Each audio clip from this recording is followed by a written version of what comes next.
Olá, alunos! Bem-vindos à aula 23.1. É isso mesmo.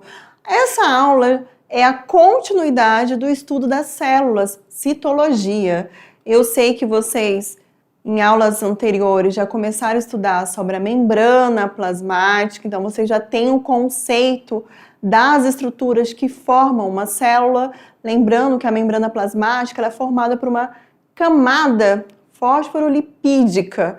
E depois da membrana plasmática, professora, o que a gente vai estudar? Pois é, o que eu vou abordar agora nessa aula 23.1.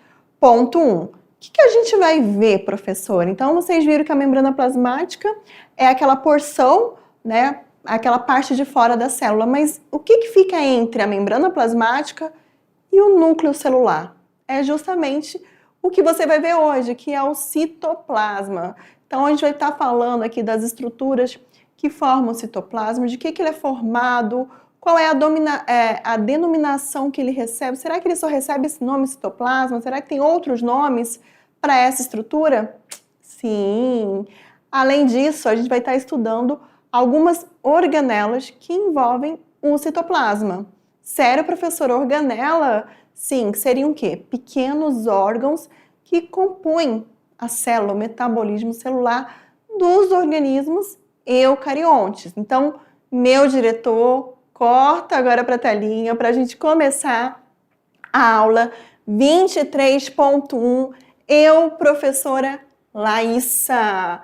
Isso aí, então a aula, né? Eu já falei, já dei um spoiler aqui para vocês. E ela fala sobre o quê? Citoplasma das células procariontes e eucariontes. Ok, professora, entendi. De cara aqui, com essa imagem, vocês já conseguem visualizar a célula procarionte e a célula eucarionte. E a gente vai ver, pessoal, justamente o citoplasma, que é a porção que fica entre a membrana plasmática e o núcleo, no caso aqui da célula eucarionte, que é essa aqui que eu estou apontando, e no caso aqui, né, a gente tem da célula procarionte apenas a membrana plasmática e o citoplasma, o hialoplasma, onde estão mergulhadas, né, os ribossomos e também o material genético do procarionte, da célula, tá bom? E nessa aula a gente vai ver essa organização geral do citoplasma. Vamos estar falando sobre essas estruturas citoplasmáticas que a gente tem tanto na célula procarionte quanto eucarionte, que são os ribossomos.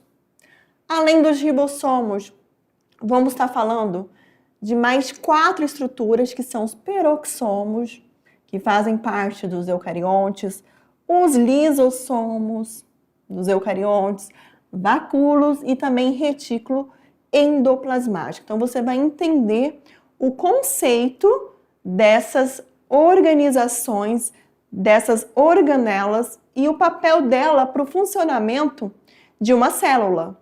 Entenderam? Então, vamos lá, então, agora com o citoplasma, isso mesmo. Olha que bonito aqui o citoplasma dessa célula eucarionte. Então, os primeiros citologistas acreditavam que o interior da célula viva era preenchido por um fluido homogêneo e viscoso. Só que, né, depois de um tempo, com estudos, vocês vão ver o que era esse fluido homogêneo e viscoso.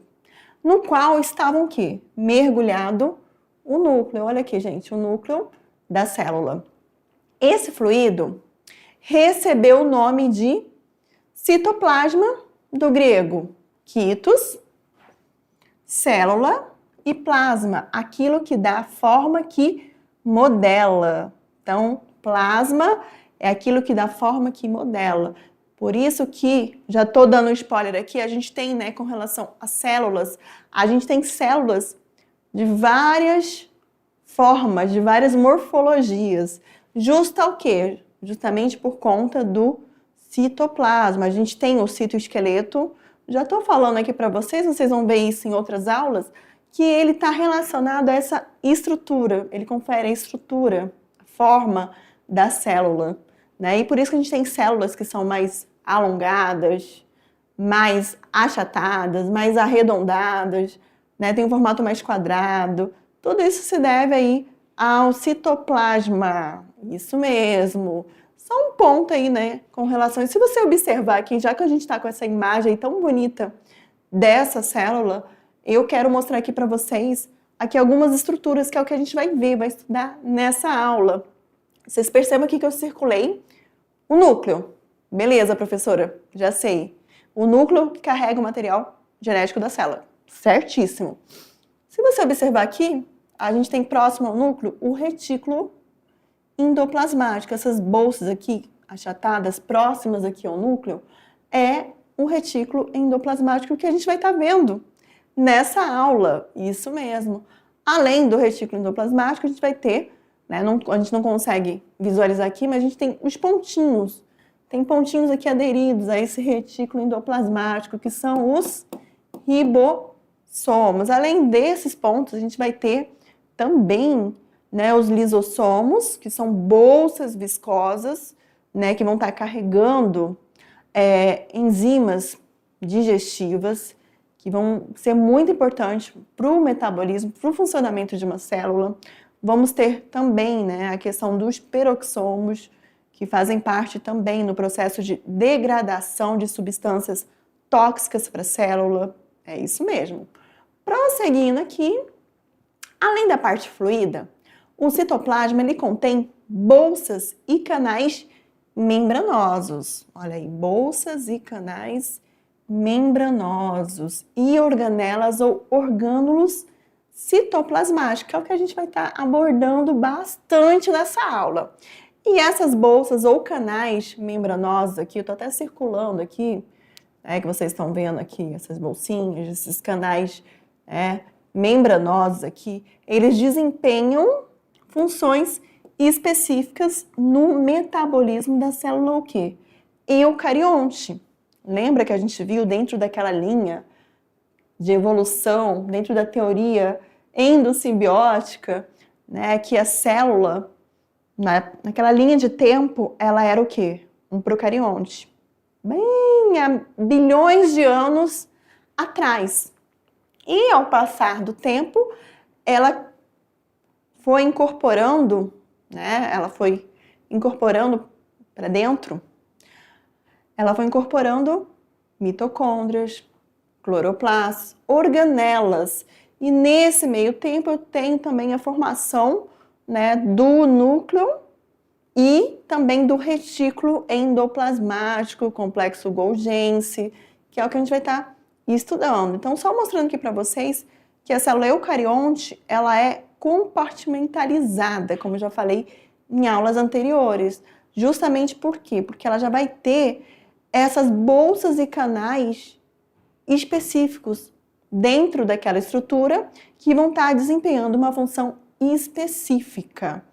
Mais um ponto aí com relação ao citoplasma. E o citoplasma, ele também pode ser conhecido como citossol e pode ser chamado, como eu falei para vocês, né, hialoplasma. Ele tem essa denominação aí, que é só um ponto aí para vocês, né, entenderem e aprenderem mais. Então, em alguns livros, em algumas questões, não vai vir o citoplasma. Qual é a função do citoplasma, professora? Às vezes não vem a função do citoplasma. Pode vir o quê? Pode vir algo relacionado ao hialoplasma, ao citossol. Aí você já vai saber dessas funções. E já que eu estou falando aqui, né, do citoplasma, é legal eu falar para vocês que, assim, com relação ao citoplasma, a gente tem o citoesqueleto. Eu falei para vocês, mas eu relembrei aqui e vou falar de novo, né, que o citoesqueleto, ele promove a movimentação do citoplasma, né? É só a gente pensar no movimento ameboide. Ele tem essa função dentro aí do citoplasma de fazer com que, né, a célula ela apresente esse movimento ameboide. E óbvio, né, o citoesqueleto ele promove a sustentação dessa célula. É mais um ponto aí.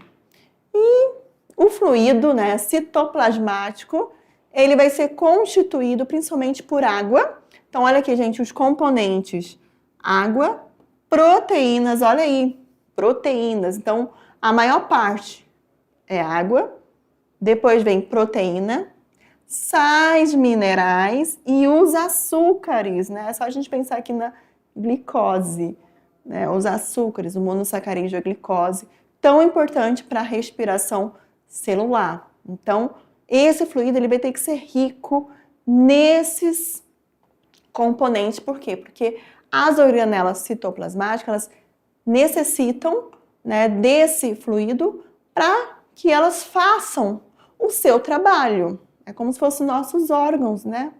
Os nossos órgãos dentro do nosso corpo, só que nesse caso, dentro das células eucarióticas. Só um ponto, só um adendo aí, que eu acho que é interessante reforçar para vocês. E assim, é bem interessante, pessoal.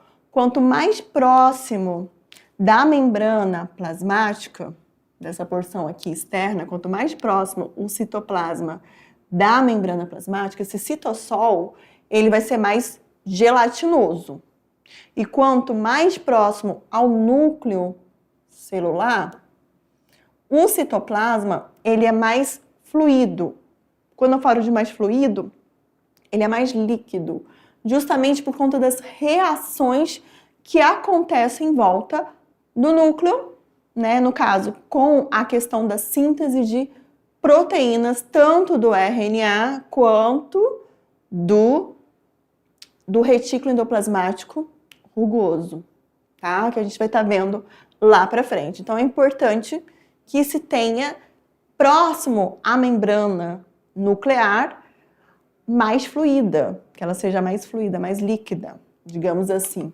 E aqui o que eu falei, né? No citossol ocorre a maioria das reações químicas vitais, entre elas a fabricação das moléculas que irão constituir as estruturas celulares. Mais um ponto aí, né? Essa fabricação, é só pensar no processo da glicólise. Ai, professora, não sei nem o que é isso. Glicólise vem de quê? De glicose. Lise, quebra. Né? Antes da quebra, desse processo de respiração, do processo da respiração celular, no citoplasma eu já tenho a quebra da glicólise, dessa molécula. Tá bom? Só um adendo aí.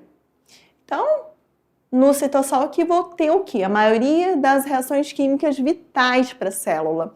E é também no citossol que muitas substâncias de reservas das células animais, como por exemplo gorduras e o glicogênio, ficam o quê? Armazenados. Mais uma vez aqui, glicogênio está relacionado o quê, professora? Quem prestou atenção na aula do carboidrato, lembra que o glicogênio é uma reserva de quê? De energia da célula. Então, se a célula precisa de energia, ela não tem a glicose a pronta entrega, ela vai ter que quebrar o glicogênio e transformar esse glicogênio em muitas moléculas de glicose. E ali eu tenho o processo da respiração celular que acontece onde? Nas mitocôndrias. E esse processo, pessoal, antes, né, da mitocôndria lá, tá incorporando ali a glicose, eu já estou tendo essa quebra no citoplasma, tá bom? Olha aqui, isso aqui é uma mitocôndria, tá? E eu já vou tendo essa quebra aqui desse glicogênio no citoplasma.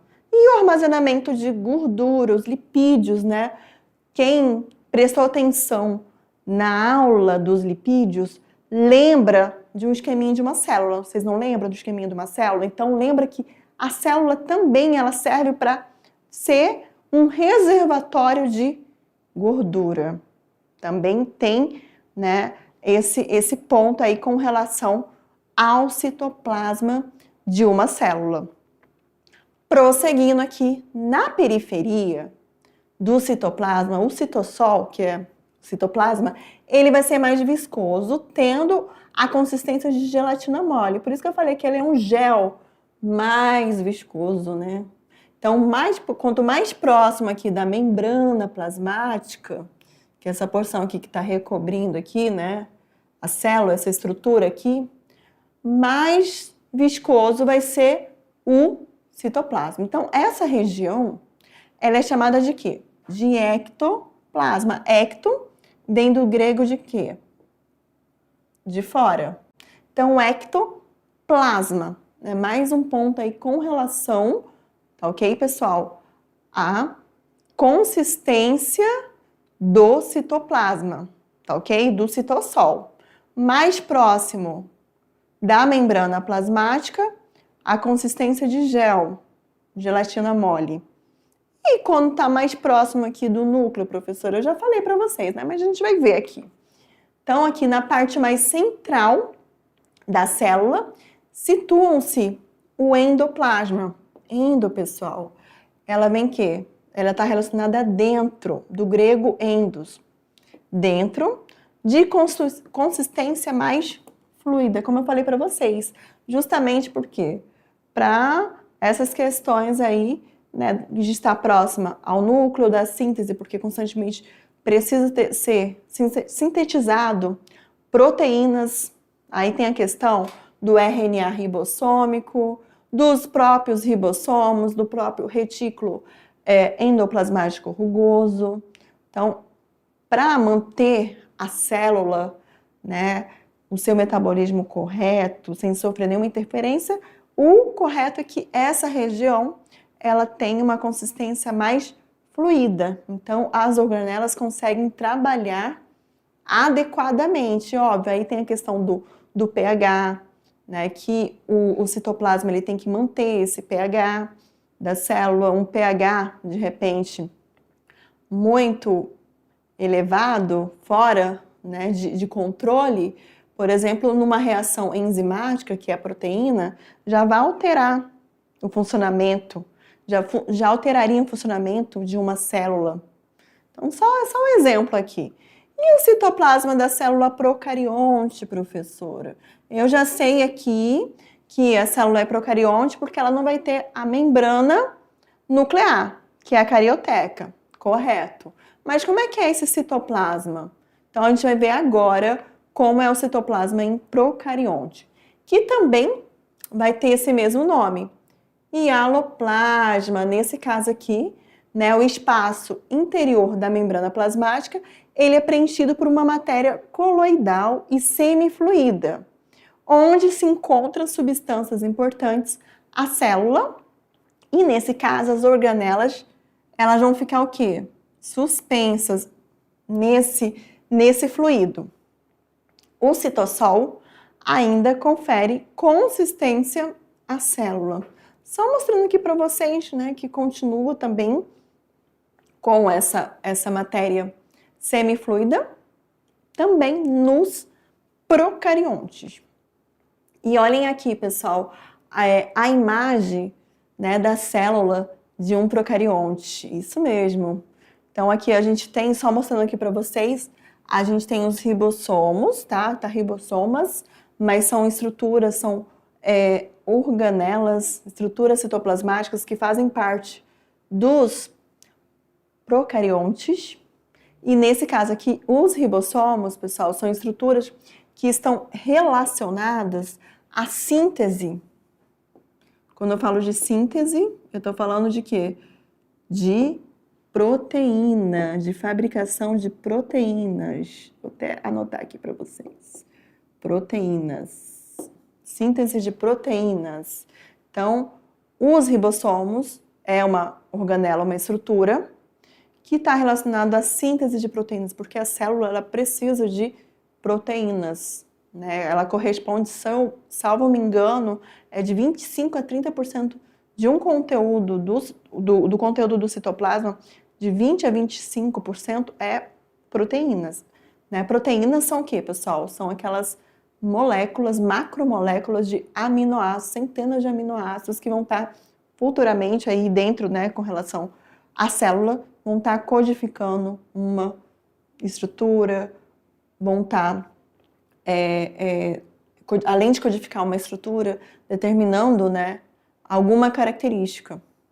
E, né, mostrando agora, olha aqui, gente, o citoplasma da célula procarionte. Pessoal, essas estruturas aqui são chamadas de mesossomos. São pequenas invaginações que alguns procariontes, eles têm. Só um ponto aqui. Aí a gente vai ter a membrana plasmática, parede celular, que tem a questão da celulose, para quem lembra, o próprio aqui plasmídeos, materiais genéticos aqui da célula, olha aqui, né, só mostrando esse fluido, e o material genético ele fica, né, disperso no fluido que é o citoplasma de um procarionte.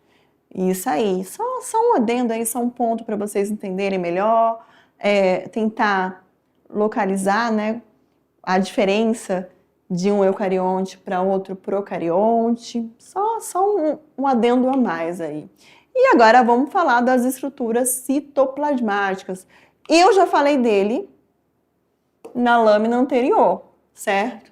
E como é que são os ribossomos no eucarionte? Até então eu falei dos procariontes, mas como é que são os ribossomos nos eucariontes, professora? Eu já sei que a senhora falou que eles fabricam proteínas, isso mesmo, eles são responsáveis pela síntese de proteínas, fabricam proteínas. E, gente, eles são formados por RNA ribossômico e proteínas. É mais um ponto aí com relação, né, à estrutura, a formação dos ribossomos. E assim, vocês vão ver agora um pouquinho do que eu acabei de falar. Os ribossomos, eles são organelas não membranosas, eles não vão ter membrana, gente, para recobrir ele. Igual a membrana plasmática, a membrana nuclear, não tem essa membrana, essa película, digamos assim, que envolve essa organela. Então, ele é uma organela não membranosa que atua, gente, na síntese. Mais uma vez aqui, é importante vocês fazerem um esquema no caderno de vocês, que eles atuam nessa síntese de proteína. E eles decodificam os comandos enviados pelo DNA. Né? O DNA ele tem uma receita.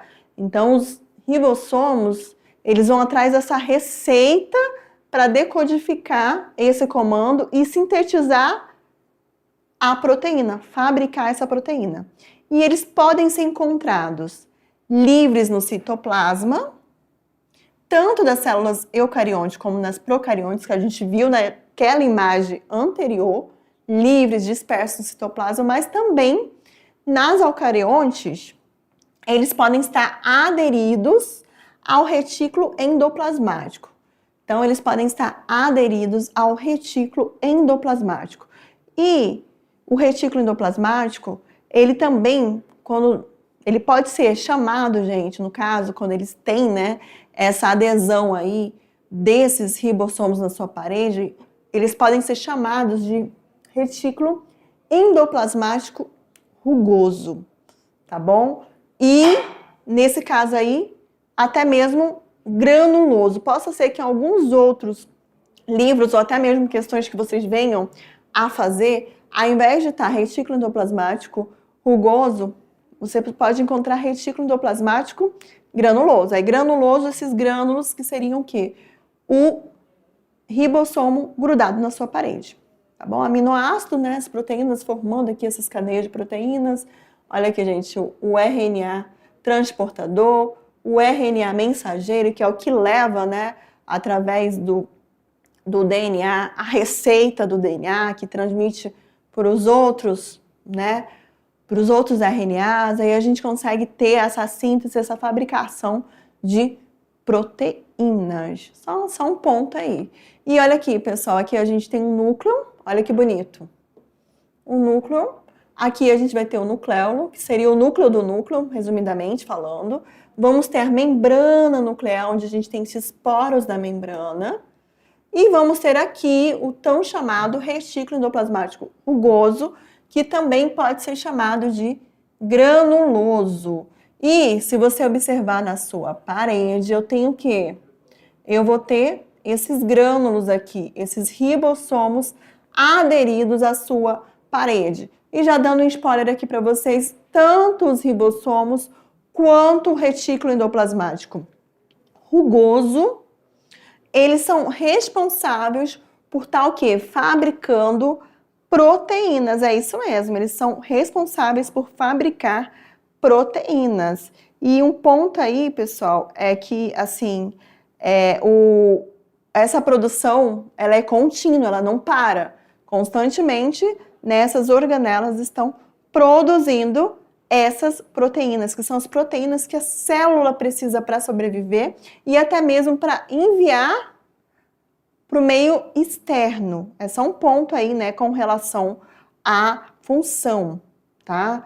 Então, quando o ribossomo está grudado na parede do retículo endoplasmático, eles vão produzir junto com o retículo endoplasmático, rugoso, né, proteínas que serão enviadas para fora da célula. E quando eles estão dispersos na célula, sem estar grudados, eles vão estar produzindo proteínas para dentro da célula mesmo, tá bom? Só um adendo aí para vocês. E agora vamos olhar aqui a estrutura citoplasmática de uma célula procarionte. Mais uma vez aí mostrando aqui os ribossomos. Olha aqui os ribossomos. Eu acho que essa caneta aqui que eu peguei não tá muito boa, não. Aqui os ribossomos, esses pontinhos aqui que estão dispersos no citoplasma da célula procarionte. Ok? Entenderam? Viram a diferença de ribossomo disperso, livre na célula, para ribossomo aderido na parede do retículo endoplasmático? Entenderam, né, que aderido à parede do retículo endoplasmático, rugoso, nesse caso, ele vai fabricar proteínas que vão ser o quê? Levadas para fora da célula, proteínas, enzimas, né, que são proteínas, fazem parte. Vamos lá, então. Peroxomos, afinal de contas, o que é essa estrutura, professora? Já vimos ribossomos e vamos ver os peroxomos, né? Então, os peroxomos, eles são bolsas membranosas que contêm alguns tipos de enzimas digestivas. Nesse caso aqui, a enzima é a catalase.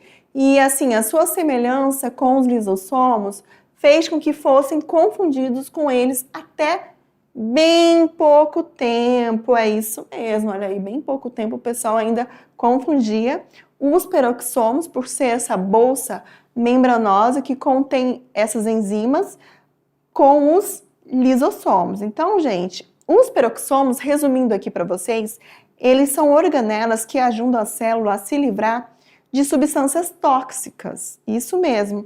E uma das principais toxinas que ele combate é o peróxido de hidrogênio, H2O2. E o que ele faz, gente? Através dessa enzima aí, que é a catalase, ele consegue transformar o peróxido de hidrogênio em água e oxigênio, através dessa quebra.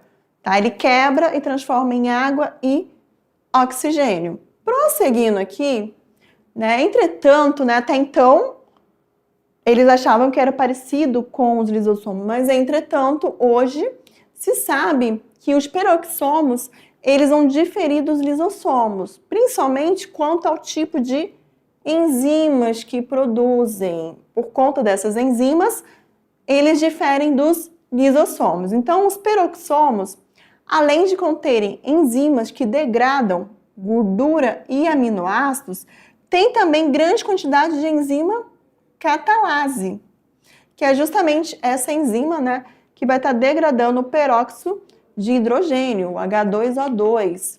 Olha aqui, gente, a catalase, aí tem até o cálculo aqui, já entrando aqui um pouquinho na química. A catalase, ela converte o peróxido de hidrogênio, popularmente conhecido como água oxigenada, H2O2, em água e o gás oxigênio. Então, olha aqui, ó. Aqui eu tenho o peróxido de hidrogênio. Essa enzima catalase, ela vai quebrar e ela vai transformar o quê? Em duas moléculas de água mais o oxigênio. A água oxigenada, ela se forma normalmente durante a degradação de gorduras e de aminoácidos, mas em grande quantidade pode causar lesões na célula. Então, olha a importância do peróxido, dos peroxomos para as nossas células, né? Eu posso dizer que ele é o lixeiro das nossas células. Ele vai atrás desse excesso aí de água oxigenada para limpar e a nossa célula não sofrer o quê? Lesões. Prosseguindo aqui, apesar das descobertas recentes envolvendo os peroxomos, a função dessas organelas ainda no metabolismo celular ainda é pouco conhecida. né? Gravem isso aí. Em outras funções, acredita-se que participe de processos como a desintoxicação da célula. Então, é só a gente pensar ali no fígado, tá bom? Além dos peroxomos, a gente tem uma outra organela que é chamada de lisossomos. Eu lembro até na faculdade que tinha... Já estou passando aqui um pouquinho da minha vida para vocês, mas na faculdade eu lembro que tinha uma turma que era depois da minha, que eles criaram uma camiseta lisossomos. E realmente, né, gente, quando a gente está na ensino médio, faculdade, é mais difícil, né, a gente ter dinheiro. Então ficou esse trocadilho, né, lisossomos. E assim, a estrutura e origem dos lisossomos. Olha aqui, gente, o lisossomo também, ele vai ser uma bolsa, né? E dentro dessa bolsa, eu vou ter o que eu chamo de enzimas que são capazes de digerir substâncias. Então, eu falo que ele tem a função de digestão intracelular. Então, ele tem essa função de digerir. E os lisossomos, ele vem do grego, lise, que está relacionado à quebra e destruição, são bolsas membranosas que contêm enzimas capazes de digerir substâncias orgânicas. Então, a célula, por exemplo, os lisossomos, só um ponto aí com relação aos lisossomos, eles têm várias funções. A gente fala da questão da digestão de substâncias orgânicas, mas eles conseguem digerir, por exemplo, partes velhas da própria célula. É um ponto, né? Então, eu posso dizer que eles têm essa função de digestão, eles reciclam, quebra, né? Tem essa quebra digestória. Substâncias estranhas que entrem na nossa célula, como é o exemplo aqui, como é o caso, por exemplo, de bactérias que entram, os lisossomos, eles vão atuar para quê? Para degradar aquele procarionte, aquela bactéria ali, alimentos que a célula fagocita ingere. O que os lisossomos vão fazer? Eles vão tentar digerir, quebrar aquelas moléculas ali, né? Daquela fagocitose que está acontecendo. É só um exemplo aí, tá? Estruturas e origem dos lisossomos. Né? Com origem no aparelho de Golgi, os lisossomos estão presentes em praticamente todas as células eucariontes. Então, assim, só resumindo aqui com relação à estrutura e origem dos lisossomos, vale lembrar, pessoal, que o retículo endoplasmático rugoso, ele vai produzir as proteínas. As enzimas digestórias, que são proteínas, são produzidas aonde? No retículo endoplasmático rugoso. Aí, o retículo endoplasmático rugoso, ele libera essas enzimas digestivas, que são essas proteínas. E o complexo de Golgi, ele vai receber essa enzima, e quando ele recebe essa enzima, ele empacota em vesículas, formando o que vocês estão vendo aí, ó. Lisossomo primário. Ele vai receber do retículo endoplasmático as enzimas digestivas, chegou aqui no complexo de Golgi, ele vai empacotar essas enzimas, formando aqui o que eu chamo de lisossomo primário. E a partir do momento que esse lisossomo primário ele entra no processo de digestão, aí eu já tenho um lisossomo secundário, que é quando realmente ele está atuando nesse processo. As enzimas, como eu falei para vocês, elas são produzidas aonde? No retículo endoplasmático rugoso. Elas vão migrar para os dictiossomos, que é essas estruturas que vocês estão vendo aí, sendo identificadas e enviadas para uma região especial do aparelho de Golgi, onde são empacotadas e liberadas na forma de pequenas bolsas. Por aqui, gente, por esse textinho aqui, tu já consegue até identificar a função do complexo de Golgi. Mais uma vez aqui mostrando, né? A gente tem aqui a membrana plasmática, retículo endoplasmático rugoso, a gente vai ter a membrana, né? A vesícula de transporte aqui. Então, o complexo de Golgi, ele vai pegar essas enzimas digestivas que foram fabricadas aqui no retículo rugoso, empacota e formam os lisossomos. Isso mesmo. Aqui, ó, o exemplo aqui, a gente tem uma partícula alimentar, quando a célula engloba ela, eu tenho um processo que eu chamo de fagocitose. E a partir daí, esse lisossomo aqui, ele vai o quê? Ele vai atuar no processo da digestão intracelular, fagocitando, digerindo essa partícula aí que vocês estão vendo. Isso mesmo. E esse vacúolo autofágico, ele é capaz de pegar de restos velhos da célula e também promover a digestão. Por isso que eu falei para vocês no início que os lisossomos, eles também estão relacionados ao processo de reciclar a célula. Eles vão limpar, né, o que está velho da célula. Prosseguindo aqui, vamos falar agora dos vacúolos, ou do vacúolo. Né? Os vacúolos das células vegetais são interpretados como regiões expandidas do retículo endoplasmático, isso mesmo. E em células vegetais jovens, observa-se algumas dessas regiões formando pequenas ilhas isoladas um do outro. E é justamente o quê? Elas são responsáveis justamente, né, por esse armazenamento de água, sais minerais, íons. Mas à medida que a célula atinge a fase adulta, esses pequenos vacúolos, eles acabam se fundindo. Olha aqui, gente, a imagem. E aqui, se você observar, né, os vacúolos vão crescendo e eu tenho essa fusão desse vacúolo, formando-se um único grande central, com ramificações que lembram sua origem reticular. Além dos vacúolos, que também estão relacionados ao armazenamento de água, sais, minerais, eles também estão regulando, né? Eles regulam a pressão osmótica da célula. A gente vai ter agora o retículo endoplasmático, já finalizando aqui, né? O retículo endoplasmático, ele pode ser dividido em retículo endoplasmático rugoso ou retículo endoplasmático liso. Lembrando que o rugoso, ele vai ter na sua parede os ribossomos, esses pontinhos aqui aderidos. Então, o citoplasma das células eucariontes contém inúmeras bolsas e tubos, né? Porque o retículo endoplasmático liso, se você observar pela imagem aqui, ele lembra pequenos tubos, cujas paredes têm uma organização semelhante à da membrana plasmática. Essas estruturas membranosas formam uma complexa rede de canais interligados, conhecidos pelo nome de retículo endoplasmático. E aí você vai ter essa variação, liso e rugoso. O liso, sempre lembrar que o liso, ele parece o quê? Tubos.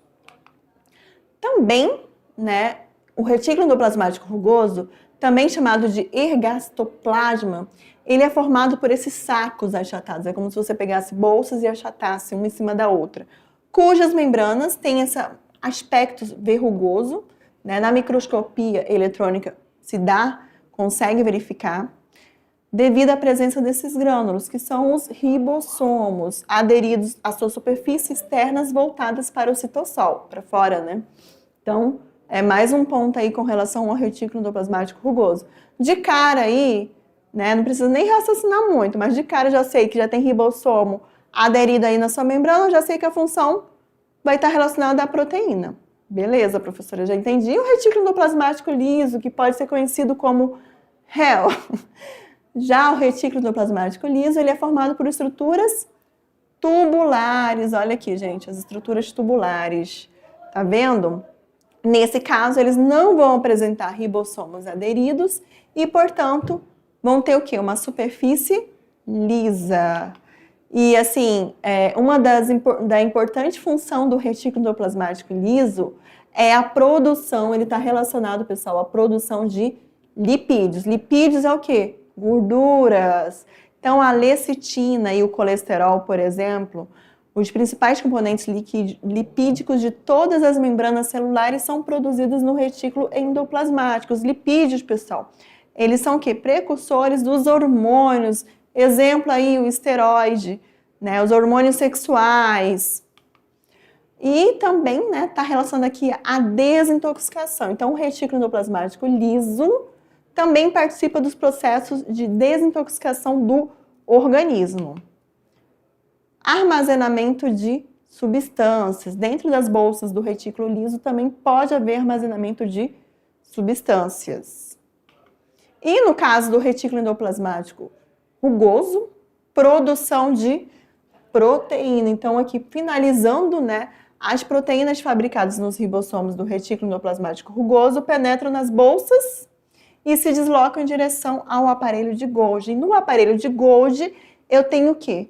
Eu vou ter eles vão receber essas proteínas e, além de receber essas proteínas, eles vão empacotar elas e vão mandar para vários pontos da célula. E é isso aí, pessoal. Essa aí foi mais uma aula nossa e já já a gente volta.